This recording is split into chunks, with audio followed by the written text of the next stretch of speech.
Olá, pessoal. É um prazer poder falar com vocês em mais um vídeo, né? Conversar um pouquinho, trocar experiência com os profissionais da educação especial, da educação inclusiva da nossa diretoria. Espero que todos vocês estejam bem nesse momento de distanciamento. E depois de uns 2 vídeos, né, acho que foram 2 semanas, que nós conversamos não em específico de transtornos e deficiências, no vídeo de hoje nós vamos voltar, não é? A pontuar um pouquinho aí os diagnósticos presentes nas nossas escolas. Então, esse vídeo de hoje, ele vai ter continuidade na próxima semana, onde nós vamos reforçar um pouquinho e rever também o assunto educação especial e educação inclusiva, essa diferenciação, onde todas as conversas, todos os estudos, eles acabam não se esgotando, porque dentro da nossa herança escolar, dentro das formas como a escola foi organizada e a inclusão foi inserida no ambiente de escola, essa diferenciação, educação especial e educação inclusiva, ela ainda não está bem entendida. Então, é um assunto que sempre vale a pena nós conversarmos, não é? Então, hoje nós vamos fazer uma introdução e depois, na próxima semana, a gente termina, né, esse módulo, vamos dizer assim, desse assunto. Mas, como eu disse anteriormente, é um assunto que não se esgota, não é essa temática, essa discussão entre educação especial e inclusiva. Aonde quer que a gente assista, que a gente ouça, né, que a gente participe das lives, dos estudos, isso não é característico apenas da nossa diretoria, mas essa distinção, ela é ainda um nó. Não é para os professores de sala de recurso, para os professores que já fizeram alguma especialização, às vezes isso fica um pouco mais tranquilo, mas ainda não é para todos. Então, eu acho que vale sempre a pena, de acordo com o que a gente vem observando, da dificuldade, não é? Dos entraves ainda da nossa equipe, reforçar isso para a gente procurar sanar. Então, eu espero que vocês gostem desse material que eu preparei para vocês. Bem, os diagnósticos, então, que trazem um atraso, vamos dizer assim, pontual na aprendizagem, sejam eles das origens que forem, né?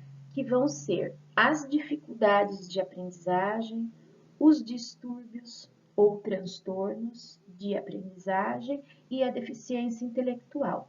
Então, são as 3 diferenciações que vão trazer para nós essa dificuldade grande de entendimento.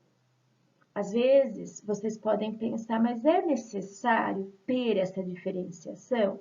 Né? Ter claro para nós? É necessário sim, porque as formas de trabalho, elas são diferenciadas dentro de cada uma dessas categorias, os apoios e os serviços também, não é?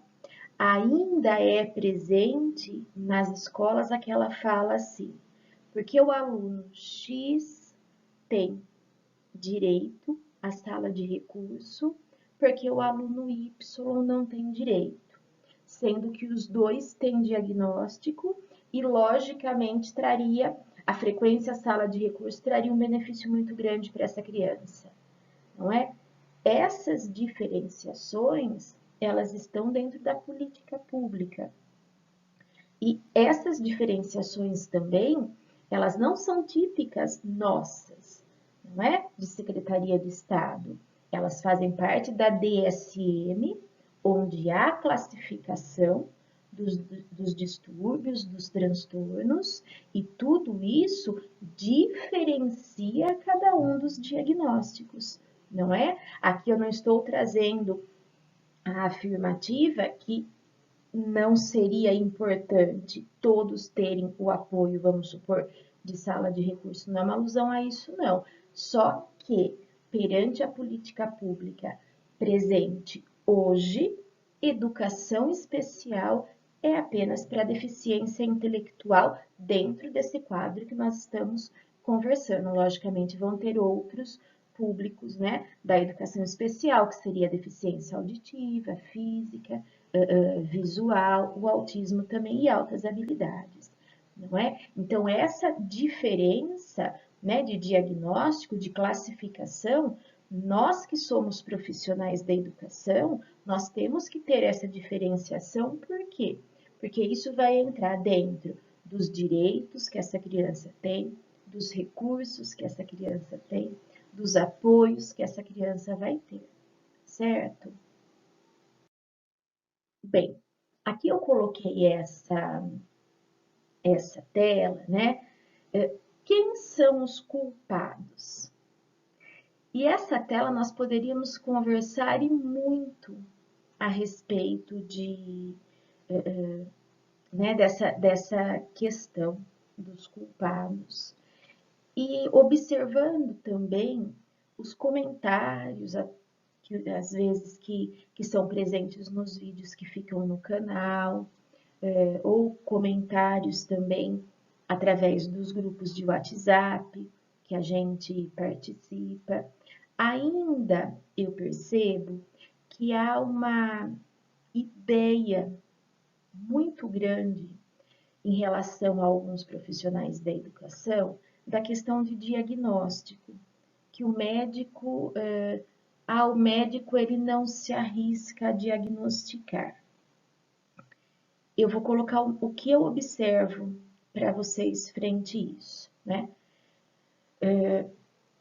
Se nós pensássemos em uns 5 anos atrás, 5, 6 anos atrás, o número de diagnóstico ele era bem menor, né? Bem menor mesmo. Por mais que a gente identificasse na criança, né, algum indício, os números eles eram pequenos de diagnóstico, por conta dos atributos que a medicina tem. Ela também tem, como a educação, as regras específicas, não é?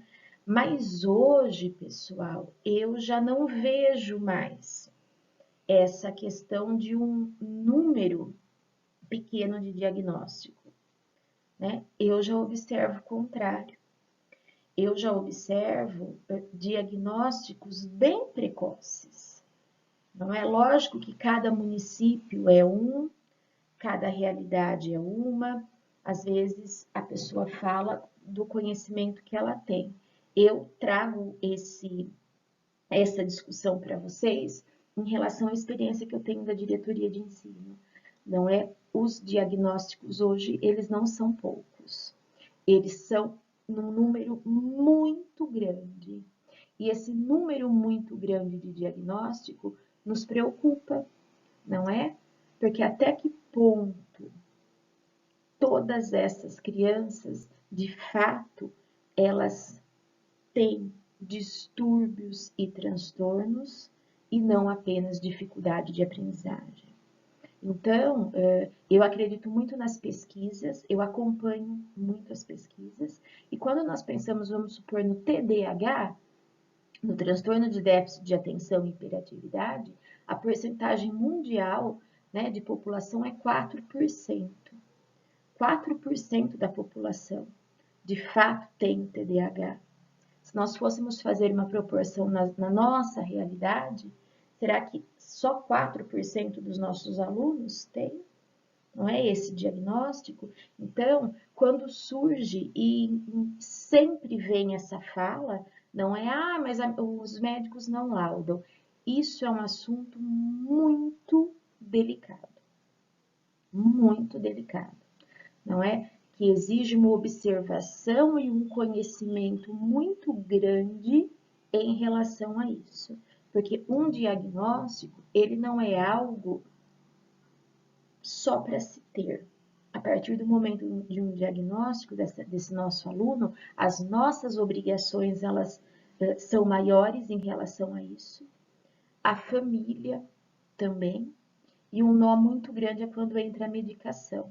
O que essa criança, com essa medicação, vai adquirir ao longo da vida. Então, quando nós temos esse discurso, não é? Ah, a criança ela não tem um diagnóstico e é assim mesmo, e a medicina, a saúde não ajuda, nós temos que ter uma atenção grande em relação aos critérios, não é? Para a gente afirmar isso. Porque, como eu disse, eu me preocupo muito mais no excesso de diagnóstico do que na falta do mesmo, né? Não sei qual é a visão que vocês têm em relação a isso. A questão dos culpados também, que muito traz, né, dificuldades na lida diária, é a questão dos próprios pais. Nós já conversamos em vídeos anteriores. A culpabilização que eles trazem ou que eles passam, não é? Eu costumo dizer sempre assim para os pais, não sei se eu já comentei isso com vocês, quando a gente vai conversar, quando a gente vai orientar, porque muitos pais, eles trazem essa culpa até por questões da própria gestação, como fizeram isso, como levaram isso, não é? Eu sempre costumo dizer assim, hoje nós temos essa situação, não adianta remoermos o que poderia ter sido feito ou como poderia ser. Se eu não tivesse feito isso, hoje meu filho não tinha isso, não é? Isso é algo que não adianta a gente pensar no momento. É isso que eu sempre trago para os pais. Então, a partir daqui, o que é que nós vamos fazer? Quais são as ações que a gente pode ter para o desenvolvimento dessa criança? Então, os pais também entra muito a questão da culpabilização e, de forma alguma, a gente não poderia deixar de falar da escola, não é? Onde a escola, muitos professores eles falam da questão de formação, não é? A gente sabe que dependendo da época que esse professor ele fez sua graduação, de fato ele não teve uma formação, não é? Às vezes fica só por conta da formação que a escola oferece, não é? Através de ATPC e tudo mais, nem sempre esse professor ele tem condições N, que não vou entrar aqui no mérito de se especializar dentro da questão da educação especial e inclusiva. Então, a formação é algo que sempre é visto, não é? Como um nó também. Dentro desse trabalho com o aluno da educação especial, da educação inclusiva. Isso é algo que a gente tem que ir trilhando, que a gente tem que ir caminhando. Os nossos alunos, eles estão aí na escola, não é? Às vezes, a formação não é o que o professor espera, porque ele quer receitas. As receitas, elas não existem, a gente pode ter modelos dentro de uma construção, não é? Mas as receitas a gente sabe que não existe. Faça isso que vai acontecer aquilo. Então, a formação, ela é contínua, né? Então, aos professores das diversas disciplinas, das salas regulares, se há alguns que me assistem, eu coloco sempre isso. Quando nós pensamos em educação especial, em educação inclusiva, a nossa formação, se o profissional ele não tem uma formação específica, essa formação ela é constante. E entendendo aqui como formação, gente, não são só cursos, não é? Mas tudo que faz parte de um esclarecimento. Uma conversa com um profissional da saúde que vá até a escola, que atende esse aluno. Volto a falar dos professores da sala de recurso.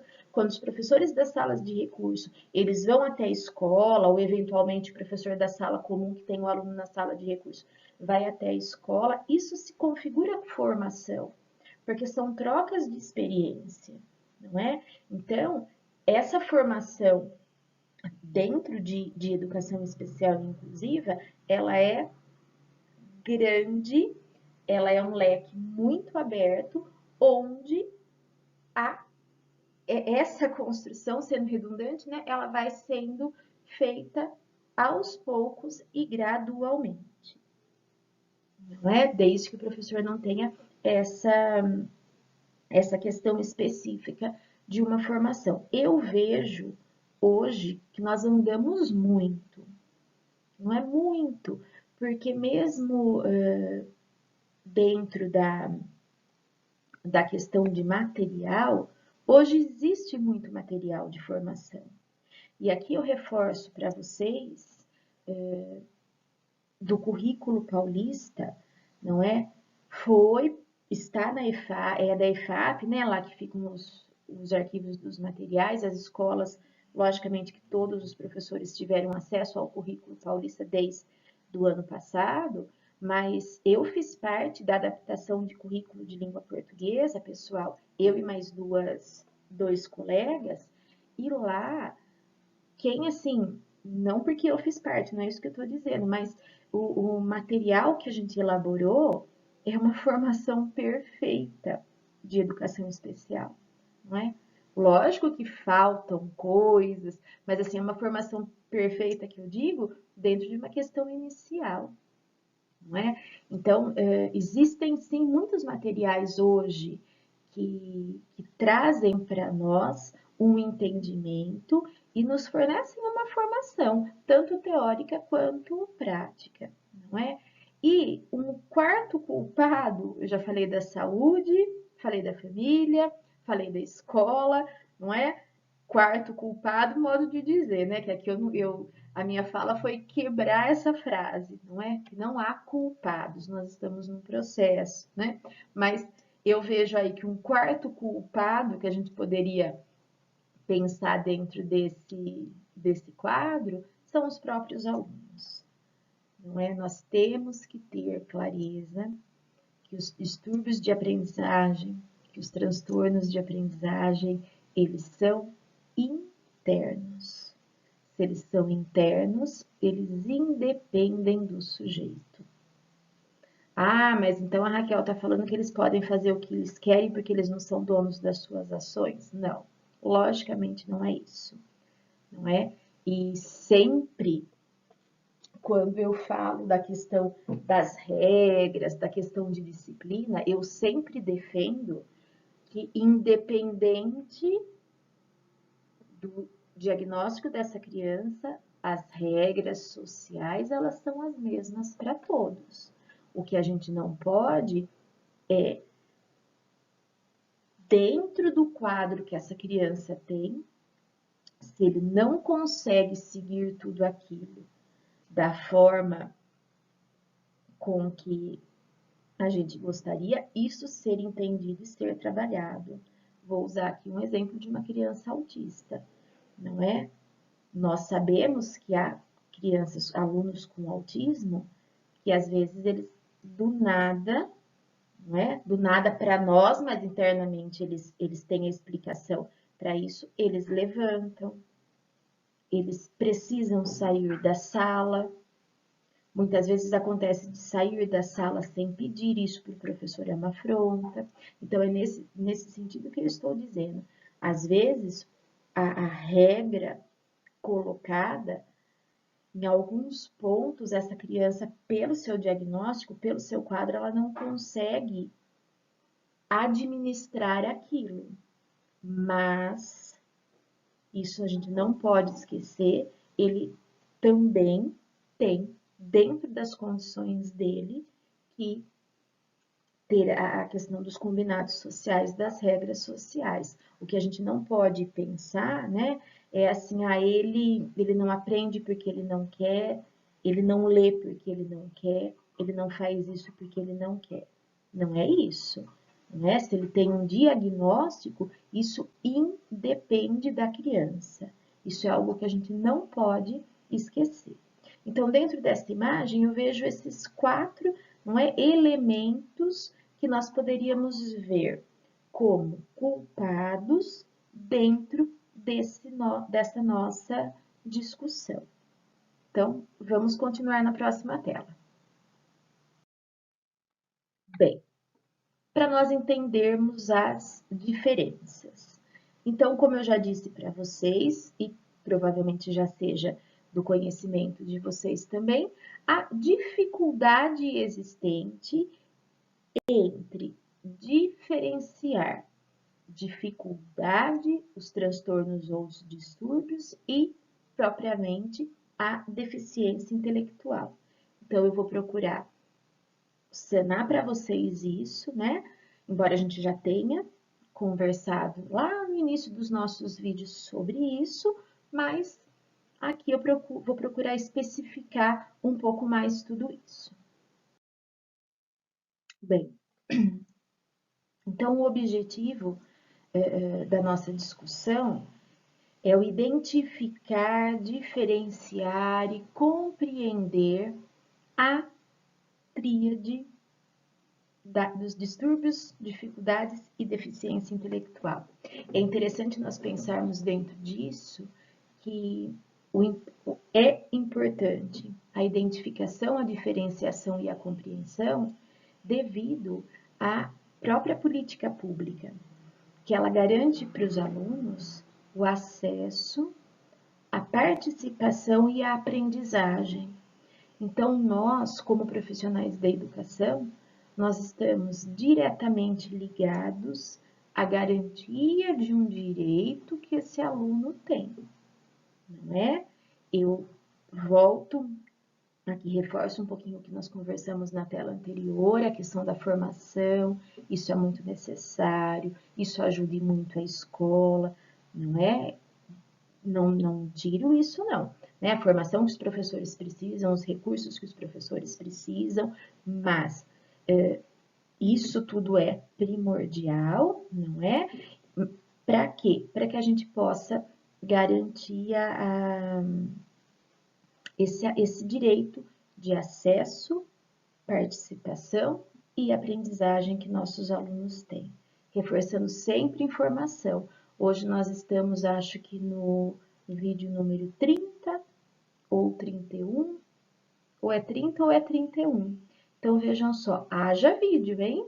Então, uma formação intensa, bem intensa. Então, fica aí a dica para quem não assistiu a todos, não é? Eu estou procurando, dentro das necessidades dos grupos, não é? Trazer uma formação para vocês. Lógico que ela não é, né? Ela não se esgota, há muito para nós conversarmos, mas eu acho que já fica aí como uma introdução de formação. Acho que por volta aí de 30 vídeos a gente já consegue ter uma noçãozinha, não é, do que a gente pode ter a respeito de educação especial e inclusiva, e reforço o material do Currículo Paulista de Língua Portuguesa, onde foram feitas as adaptações. Tem lá um caminho muito bom para nós pensarmos a questão de adaptações, de identificação, de diferenciação e compreensão, que são os nossos objetivos. Vamos lá.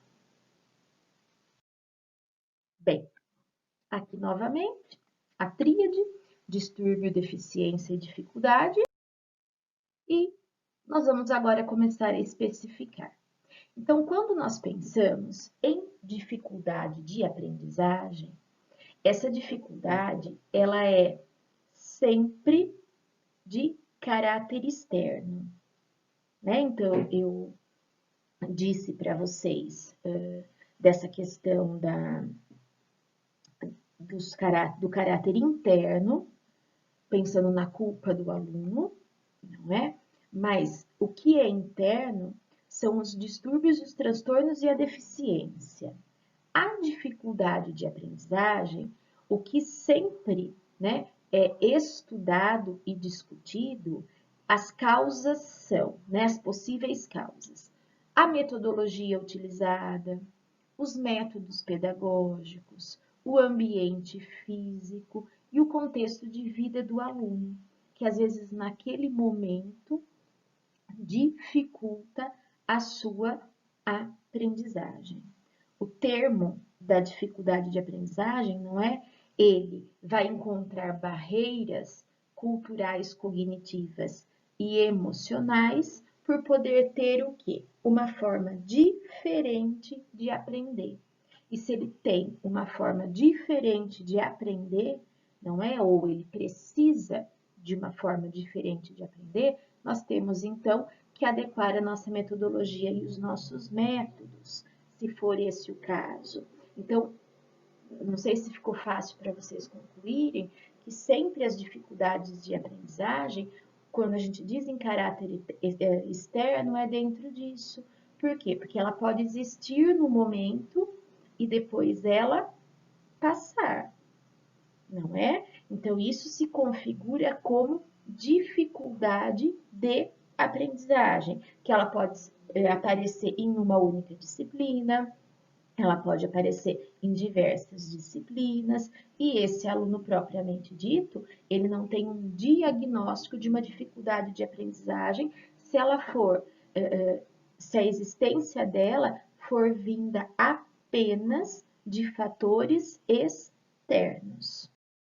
Bem, por se tratar de questões psicopedagógicas, as dificuldades de aprendizagem elas podem ser resolvidas no ambiente escolar, não é? Então, geralmente, um aluno com dificuldade de aprendizagem, quando identificado, não é, a questão do porquê daquilo, o que está acontecendo para aquela criança não aprender, não é identificado isso, isso pode vir a passar. Aqui a gente coloca, eu coloquei também, da diferença do porquê que é diferente, a dificuldade de aprendizagem dos distúrbios, e aqui um outro fator que eu acho bem importante, que são essas questões sociais, onde pode trazer a dificuldade de aprendizagem para a criança por ela passar por algum desses critérios, uma mudança de casa, um problema familiar, um bullying pela sua questão física, vamos supor, não é? Então, são sempre fatores externos. Bem, e agora os transtornos? Já os transtornos vai acontecer o quê? Eles envolvem uma capacidade de adquirir, reter, usar as habilidades e as informações que vai resultar na dificuldade da atenção, da memória, do raciocínio e do desempenho acadêmico. E isso vai ter uma justificativa interna. Bem, no processo de aprendizagem, o aluno que tem o transtorno, o que vai acontecer com ele? Vai ter um grande impacto, não é? Quais podem ser as causas? As causas genéticas, de causas genéticas, ou melhor dizendo, a própria questão da gestação. Vejam só, exposição a álcool e drogas durante a gestação, lesão na cabeça, então uma mãe que passou ela foi agredida na gestação e aquilo trouxe, né, aquele bebê, aquele feto ainda acabou sofrendo essa lesão, não é? E também a própria questão dos níveis elevados de chumbo é sempre falado como causas dos transtornos de aprendizagem. Bem, os distúrbios de aprendizagem, então, eles são voltados especificamente para a questão do sistema nervoso central, ou seja, onde as informações, não é, cerebralmente, elas acontecem, sejam elas essas informações visuais, auditivas ou sinestésicas, e a forma como esse sistema nervoso central, ele processa, ele armazena e ele faz sair essa informação. Por isso que é neural, não é? É diferente da dificuldade de aprendizagem, que vão ser fatores externos. Bem, Aqui eu coloquei para vocês, dentro da DSM, alguns tipos de distúrbios de aprendizagem, alguns voltados mesmo, em específico para aprendizagem geral, e depois nós vamos ter aqueles outros que são os específicos, como a descalculia, como a disgrafia, não é? Então, vejam só, aqui que nós estamos falando de distúrbio de aprendizagem, já existe um diagnóstico. Na dificuldade de aprendizagem, não, certo? Por quem que são feitos esses diagnósticos? Psicólogo, neuropsicólogo, fonopedagogo, neurologista, psiquiatra. Reforçando aqui, pessoal, que o pedagogo e o neuropsicólogo, se ele tem formação, vamos supor, é um pedagogo com um curso de neuropsicopedagogia, ele não é médico, ele não é um psicólogo, ele não vai laudar. Agora, se eu tenho uma especialização em neuropsicopedagogia e eu sou psicólogo, daí eu laudo. Não é porque o fechamento do diagnóstico é sempre pela área da saúde. Nós, especialistas na educação, nós vamos corroborar com isso, certo? Mas o diagnóstico ele é sempre fechado pelo profissional da saúde. Bem, aqui eu coloquei para vocês, né?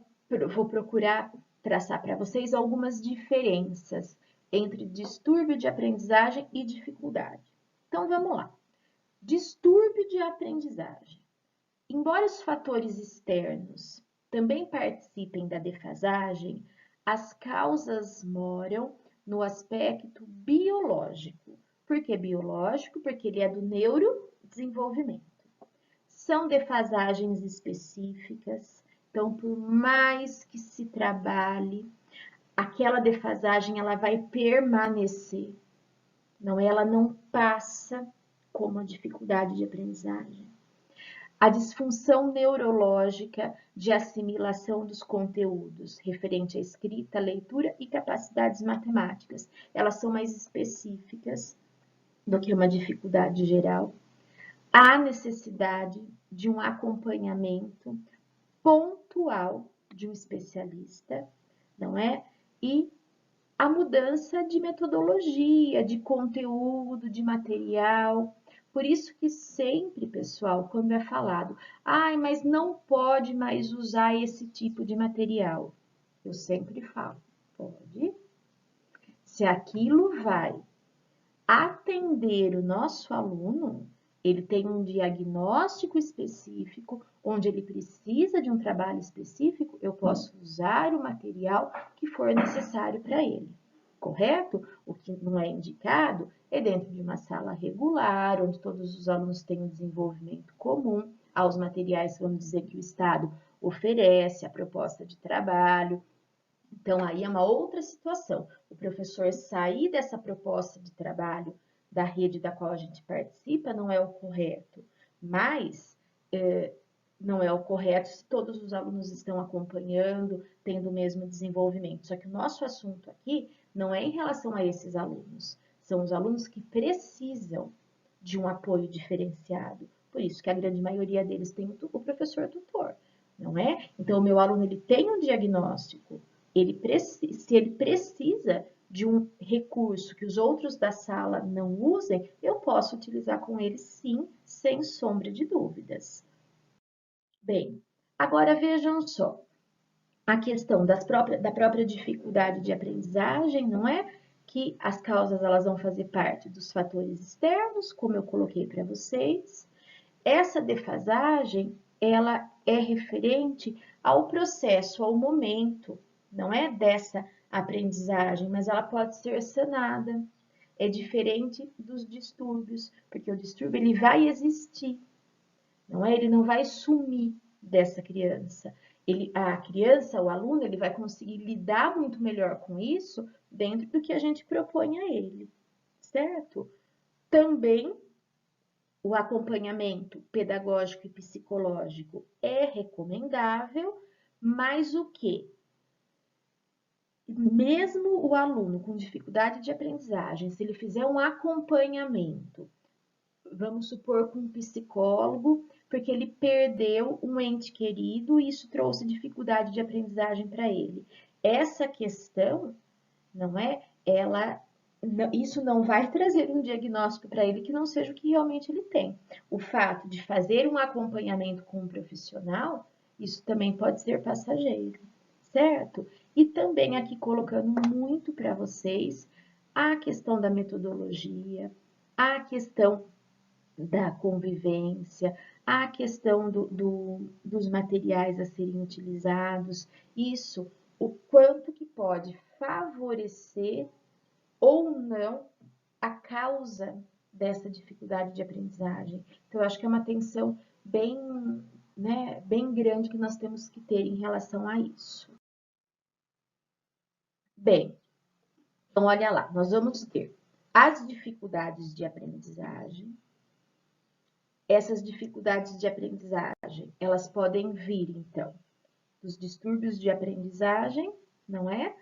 Que são os internos, ou dessas dificuldades escolares, dessas dificuldades de aprendizagem, que são o quê? De caráter externo. Bem, os distúrbios de aprendizagem, que são os de caráter interno, eles têm a subdivisão de serem específicos e não específicos.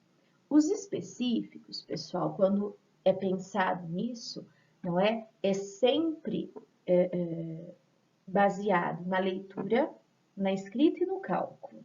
Então, vamos supor, os específicos, os distúrbios de aprendizagem específicos, são aqueles onde o aluno ele vai ter uma dificuldade pontual em um desses atributos, em uma dessas habilidades, não é? Então, quando pensarmos em distúrbio de aprendizagem, nós vamos pensar nas 3 habilidades, da leitura, da escrita e do cálculo.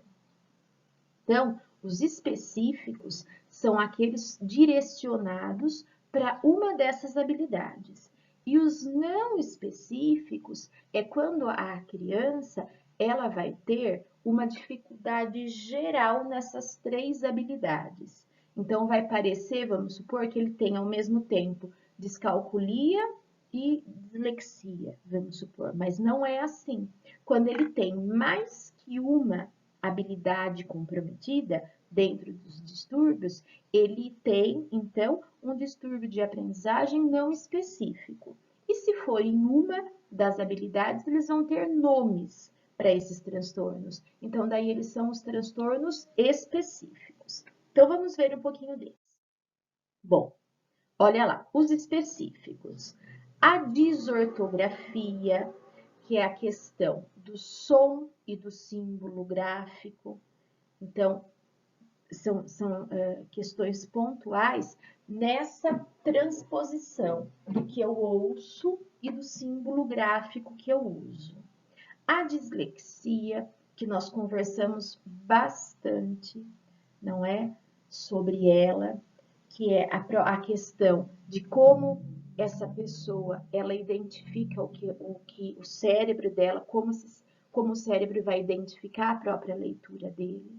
Nós temos também a questão da disgrafia, que é o ato motor, a descalculia, não é? Que tem toda essa questão da matemática, dos eixos da matemática, que nós já conversamos também. Então, dentro da dislexia e da descalculia, se ficar alguma dúvida, voltem nos vídeos que a gente já trabalhou, não é? Agora, desortografia e disgrafia são diagnósticos bem pequenos. Na nossa rede, nós não temos alunos, pelo menos do meu conhecimento, com desortografia e a disgrafia, com esse diagnóstico, não é? Então, eu não me aprimorei muito nisso para conversar com vocês, mas de forma geral, não é? A desortografia sempre vai ser essa questão do som. Então, se nós temos uma dificuldade em identificar se eu uso um S com som de Z ou propriamente o Z, né? Mas nós vamos treinando isso porque nós não temos a desortografia, a pessoa que tem, isso para ela vai ser uma dificuldade muito maior, não é? E a disgrafia, ela vai entrar muito na questão do ato motor, não é? A disgrafia, as pessoas que têm a apraxia motora, que nós já conversamos um pouquinho também, muitas das vezes ele vem com diagnóstico de disgrafia, mas é sempre o ato motor. Então, aqui são os transtornos, pessoal, os específicos. Bem, dislalia, a questão dos sons também, não é? Então, totalmente voltado para a questão da fala. O TDAH, que nós conversamos também bastante, tem os vídeos específicos para o TDAH, que é sempre a tríade sintomatológica do déficit de atenção, da hiperatividade e da impulsividade. E um outro distúrbio, não é, de aprendizagem também, que nós vamos falar, não na próxima semana eu vou continuar com vocês esse assunto, mas o próximo vídeo que eu vou gravar, ele já está praticamente pronto, é sobre o distúrbio do processamento auditivo central. Não é onde a criança, a pessoa, ela ouve toda a informação, mas essa informação ela se perde um pouco dentro do cérebro dela, dentro dos caminhos aí para se chegar. Não é? Então, é uma dificuldade pontual em interpretar a mensagem recebida. Mas nós vamos conversar sobre ele de forma bem específica. Bem, algumas características dos distúrbios de aprendizagem, então. A questão da origem, não é? Então, vocês podem ver que as origens elas vão ser sempre de caráter interno. A própria questão do processamento das informações verbais ou não verbais, vai se expressar durante a escolarização, porque se são distúrbios de aprendizagem, a gente não consegue fugir do campo escolar, não é? A questão da aprendizagem acadêmica, não é? A criança, a gente precisa expor para ela, não é? Esse processo da aprendizagem escolar. Eu trazer da forma mais clara para ela tudo isso. Sempre pensando em distúrbio de aprendizagem, pessoal, as 3 habilidades: leitura, escrita e matemática. E elas são persistentes. Por mais que o trabalho seja feito, elas existem, elas são internas ao sujeito. O sujeito ele não vai perder aquilo. Bem, a questão, né, ela deve ser sempre vista por um campo interdisciplinar. O que seria esse campo interdisciplinar? Eu, enquanto professor comum da sala regular, eu, enquanto o tutor, nada impede a participação de um professor da sala de recurso da minha escola numa reunião, numa discussão, não é? Um profissional da saúde. Então, quando nós trabalhamos com os distúrbios de aprendizagem, essa ação ela tem que ser interdisciplinar, ela tem que ser de todos, porque sozinho a gente não vai conseguir. Não, eu preciso ouvir o que o outro tem também. Não, eu preciso ouvir o que o outro também pode contribuir frente a isso. E quando eu disse para vocês aqui, pessoal da sala de recurso, não é que ele vai para a sala de recurso, mas a gente pode, né? Nunca é demais a gente ouvir profissionais que também entendem sobre o assunto. Continua no adulto, tá? Não é porque esse nosso aluno pequenininho cresceu que ele vai perder isso, ele vai continuar. Eu já comentei com vocês no vídeo da dislexia, que eu tenho aluna na faculdade com dislexia, então a atenção grande que eu tenho que ter quando eu leio o que ela escreve, não é? Então vai permanecer no adulto. No TDAH também eu me lembro que eu conversei com vocês um pouquinho no vídeo do TDAH que permanece ainda no adulto, não é? A dificuldade mais severa do que esperada para a idade escolaridade pode ser apoiado por testes psicométricos. Então, os testes que a própria psicologia traz para a criança. Não é por quê? Porque não adianta a gente comparar idade cronológica com idade de desenvolvimento. Não é? Ele tem, com 8 anos, ele teria que fazer isso. Não é? Quando pensa num desenvolvimento, numa idade para um desenvolvimento, esse desenvolvimento ele é um desenvolvimento comum. Se nós estamos falando de alunos que têm distúrbio de aprendizagem, esse desenvolvimento ele não é um desenvolvimento comum, correto? E quanto mais cedo houver a observação disso e o trabalho disso, o que pode acontecer? Maior as formas de apoio, não é? Então, quanto antes a gente sabe, não é? Como o quadro desse aluno e o que ele tem para nós podermos trabalhar com ele, melhor vai ser o quê? A forma que esse aluno vai ter de desenvolver. E aqui, muito importante isso, pessoal, muito importante, vocês não podem esquecer. Distúrbio de aprendizagem não tem nada a ver com nível intelectual. Então, aí já começa a diferenciar para a gente o nosso terceiro ponto da discussão, não é? Nós já estamos aí no finalzinho da nossa conversa de hoje, onde vai entrar a deficiência intelectual. Então, eu tenho um aluno com TDAH, eu tenho um aluno com dislexia, eu tenho um aluno com descalculia, com falha no processamento auditivo, que nós vamos conversar em específico no próximo vídeo. Isso não significa que ele é um aluno DI, que ele é um aluno com deficiência intelectual. Por quê? Porque o nível intelectual dele é normal ou até superior, certo? Então, se nós estamos falando de distúrbios de aprendizagem, são essas 3 habilidades da leitura, escrita e do cálculo, não associado ao nível intelectual, correto? Bem, aqui eu quis colocar para vocês também dessa questão das matérias, não é? Onde às vezes em uma ele vai tão bem, em outras ele não vai, não é? Principalmente se esse transtorno específico, se esse transtorno de aprendizagem ele é específico, porque se ele é específico, ele vai ser dentro do quê? De uma habilidade. Então, isso é muito presente, isso pode acontecer sim, não é? Da dificuldade pontual desse distúrbio trazer dificuldade pontual em uma disciplina.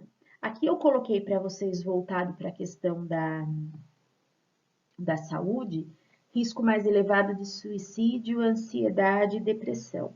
A gente sabe, não é, que todas os alunos da educação especial e inclusiva, quando eu falo todos, vocês podem falar, não, Raquel, imagine, tem aqueles que não são, né? A gente fala todos numa ideia de maioria, logicamente, não é? Mas, por tudo que eles passam, por tudo que eles enfrentam, desde pequenos, o emocional acaba sendo mais fragilizado, não é? As dificuldades de escola, às vezes as dificuldades de uma socialização, o que essa criança passa em casa, às vezes essa não aceitação da família ou de alguns entes da família. Então, pessoal, o nosso cuidado, não é o nosso olhar, principalmente aí eu digo aos tutores que têm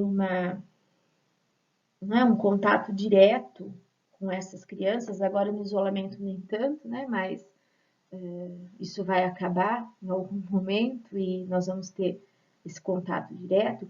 Esse olhar para o emocional da criança é muito importante, né? Muito importante. Eu falo isso porque eu conheço a grande maioria dos alunos que tem tutor, tudo mais, né? Os alunos que eu vou até a escola fazer uma avaliação, tudo mais, e são crianças, muitas vezes, que estão me vendo pela primeira vez. E a forma como eles conversam comigo, o que eles me colocam, o que eles me contam, né, me traz a pensar muito isso. Como que uma criança, como que um adolescente, ele consegue se abrir tanto com alguém que ele e confiar tanto em alguém que ele nunca viu, né? Para contar certas coisas, para confidenciar certas situações. Eu imagino que os professores de sala de recurso vivam isso também muito e os próprios tutores, não é? Mas assim, vocês ainda convivem com as crianças, eu não, né? Eu às vezes o máximo que você acaba vendo quando você vai fazer uma avaliação são 2 vezes, né? E essa criança, ela, né, ela acaba, você consegue perceber esse emocional tão fragilizado nele, né? Por essa fala, essa confiança em alguém que não é comum a ele. Então, nós temos que ter uma atenção muito grande para o emocional das nossas crianças. Eu acho que isso a gente não pode esquecer em nenhum momento, não é? Para todos, né? Porque cada um manifesta as suas frustrações, as suas tristezas de uma forma. Mas aqui, como nós estamos falando dos nossos alunos da educação especial, inclusive, isso é muito importante, não é? Aqui também eu coloquei para vocês da própria questão dos marcadores biológicos, não é? E da não existência de teste cognitivo, de neuroimagem ou teste genético para essas questões do diagnóstico, não é? Porque não vai fazer um exame que vai trazer a dislexia, não vai existir um teste cognitivo que vai identificar, não é? Assim, eles não são testes físicos, mas dentro das questões de observação, mesmo quando é aplicado testes pedagógicos, tudo mais, é diferente, vamos supor, de uma como que eu vou explicar para vocês? É diferente do autismo, onde se for, dependendo do exame de neuroimagem, observa a resposta da amígdala neural da criança de forma diferenciada, não é? Então, dentro das questões dos transtornos,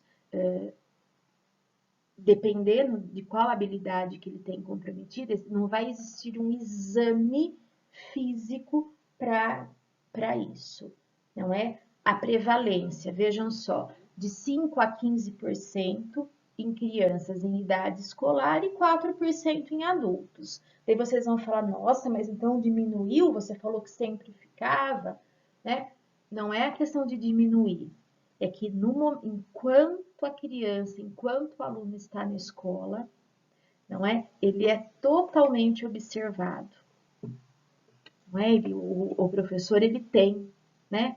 Esse olhar de observação, independente de ter formação específica para isso ou não. Quando essa pessoa sai do ambiente escolar, seja inclusive da questão de uma própria faculdade, daí essa observação muitas vezes ela acaba não acontecendo mais, não é? Porque às vezes quem vai perceber que esse adulto não consegue fazer uma interpretação de um sinal gráfico, vamos supor, adequadamente, vai ser a esposa, que às vezes não tem uma formação pedagógica, não é? Então, enquanto a pessoa está conosco na escola, ele está sendo cuidado, não é? Ele está sendo observado. E a questão também dos sinais precursores, não é? Atraso ou déficit na linguagem, dificuldade para rimar e contar, dificuldade nas habilidades motoras finas. Então, a criança, na idade da educação infantil, ela já pode ser observada, né? Ela já pode e deve ser observada dentro de um desenvolvimento que não esteja de acordo com o desenvolvimento da turminha. Ah, todos estão fazendo isso, por que será que ele ainda não faz? O que será que está acontecendo?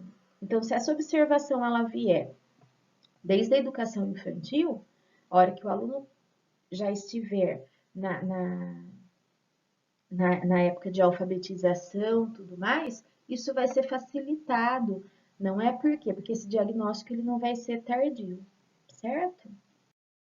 Bem, agora, a deficiência intelectual, sempre pensarmos no quê? A pessoa, ela vai ter o funcionamento intelectual abaixo da média, certo? E nós vimos agora há pouco que nos distúrbios de aprendizagem isso não acontece. Então, esse primeiro ponto, funcionamento intelectual abaixo da média. Isso que é passado pelos testes padronizados da psicologia, correto? Aos neuros também, que fecham o diagnóstico, mas isso é por conta da saúde. Então, deficiência intelectual são os dois campos. O funcionamento intelectual abaixo da média, mais as áreas do comportamento adaptativo. Todas, Raquel? Não. Para ter o diagnóstico de deficiência intelectual, são quantas? 2 áreas comprometidas no mínimo. É onde vai começar a configurar a deficiência intelectual. Então, vamos retomar. Deficiência intelectual é o funcionamento intelectual abaixo da média, mais 2 áreas do comportamento adaptativo comprometidas. Aqui eu coloquei as 10 áreas para vocês, certo? Eu me lembro que no vídeo da deficiência intelectual, eu me esqueci, pessoal, de falar de uma habilidade, não foi? E depois o pessoal me lembrou. E daí no grupo eu acabei explicando, mas se eu não me engano foi habilidade 7, saúde e segurança. Então dessa vez eu pontuei bem para ver se eu não tinha esquecido de nenhuma. No vídeo, se eu não me engano, de deficiência intelectual, eu tinha citado todas, mas não tinha comentado. Não é? Mas depois eu fiz uma parte aí para vocês. Depois que vocês, né, me chamaram a atenção frente a isso. Então, a deficiência intelectual, ela sempre vai entrar dentro dessa questão. Vocês vejam que ela é maior em complexidade do que os demais transtornos. Então, ela tem mais áreas comprometidas, ela há mais situações de comprometimento. Bem, apoio no caso da deficiência intelectual. Apoio permanente, apoio extensivo, apoio limitado ou apoio intermitente. Ou seja, de acordo com o nível dessa deficiência intelectual, há as formas de apoio que essa pessoa vai precisar. Eu quis colocar isso para não ficar aquela questão assim, ah, mas ele é DI, ele é totalmente dependente. Então, ele sempre vai precisar de alguém. Vamos avaliar, vamos observar que tipo de apoio esse indivíduo precisa, não é? Também, a classificação, aqui eu trouxe da questão, eu citei aqui retardo mental, porque dentro da DSM ainda, né, ela é colocado essa questão de retardo mental, onde na DSM-4 era muito falado retardo mental, né?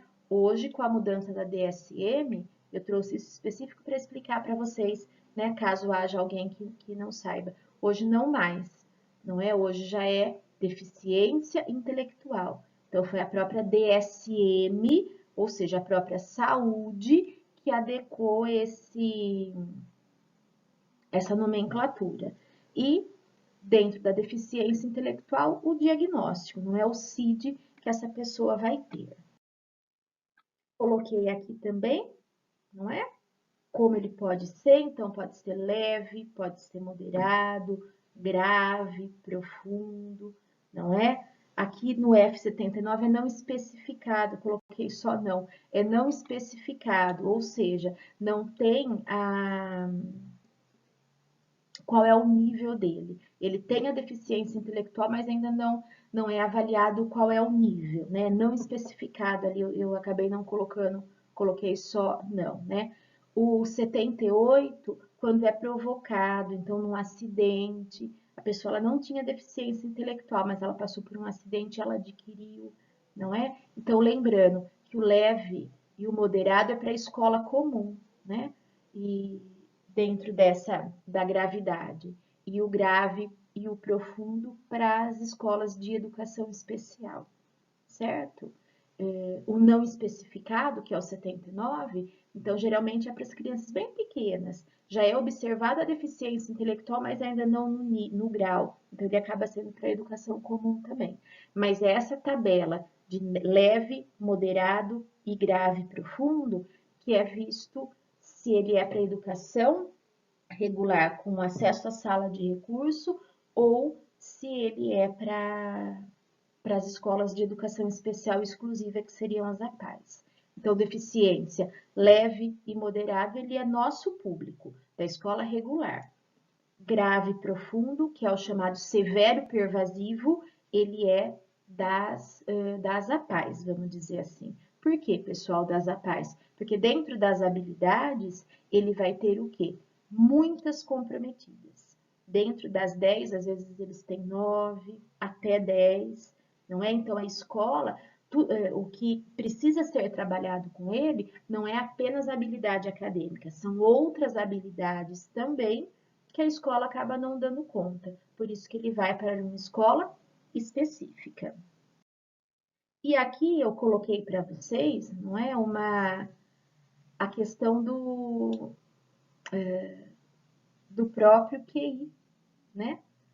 Aí do coeficiente, para vocês verem que o normal, a população, ela está dentro do QI normal, né? Do índice de coeficiente intelectual.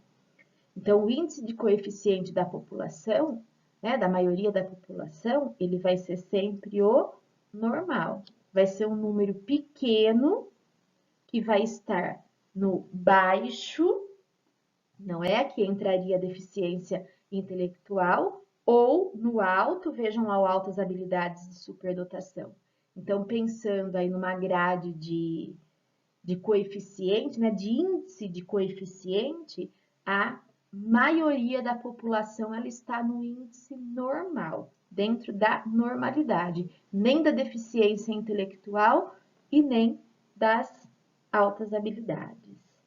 Então, pessoal, eu quis aqui trazer um pouquinho para vocês essa análise, essa discussão, não é? Retomar esses aspectos, para que no próximo vídeo a gente pense um pouquinho aí nas características dessas crianças. Eu sei que o vídeo hoje ele ficou um pouquinho extenso, mas eu procurei, né, trabalhar tudo isso, fazer essa retomada com vocês dentro de toda, né, desse assunto, dentro dessa temática. Eu espero que vocês tenham gostado, espero que para quem havia ainda alguma dificuldade ela tenha sido sanada, para quem já conseguia fazer essa diferenciação que tenha reforçado, não é? Nunca é muito, né? A gente sempre tira alguma coisa do que a gente ouve, a gente não passa aí pelas pessoas sem aprender nada, e espero que tenha sido aí um momento de formação prazeroso e proveitoso para vocês. Eu agradeço de coração mais uma vez a atenção e até o nosso próximo vídeo.